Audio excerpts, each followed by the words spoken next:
I know you're not on the ice for that. Obviously, it stings just as much. What's the last 48 hours been like? I guess a lot of reflecting, what could have been and the opportunity that we had. And fortunately, I tried to be as big a part of it as I could. But when you're not playing, there's really not much you can do. That's a very frustrating feeling.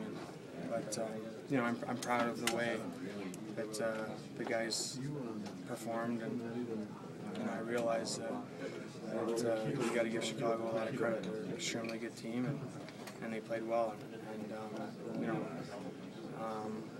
I guess there's a lot of lessons that you learn in hockey, and you're always learning. And 2 years ago we learned how to win, and this year I guess it was our time to learn how to lose, unfortunately. And I think as much as it hurts, there's a lot of things that you can take out of losing and try to make it a positive thing for us going forward as an organization. You look at what Bergie did, and obviously you can relate. Just your thoughts on seeing him go through what he went through. Well, I mean, that's for Bergie. I mean, he's a guy that is the leader of our team, and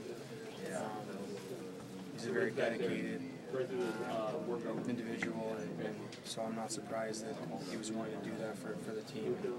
He's always put the team first. But as I said a couple days ago, when I was asked the question about myself, that's playoff hockey. I mean, you'd be hard to find a guy that's 100% healthy that's playing this deep into the season, and that's why it's so gratifying to win, is because you do sacrifice so much over the 2 months, and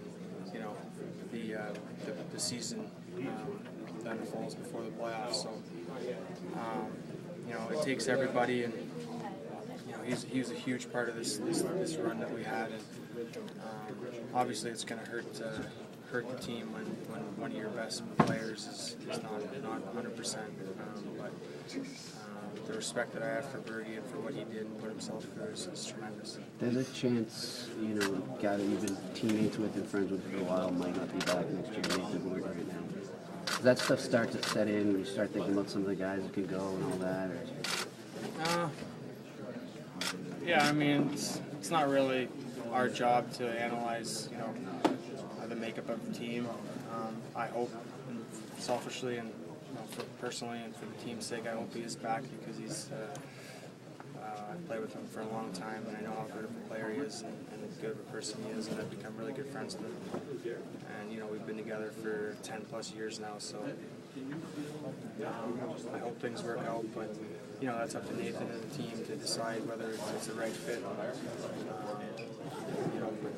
he's given a lot to this team the last 3 years, this organization.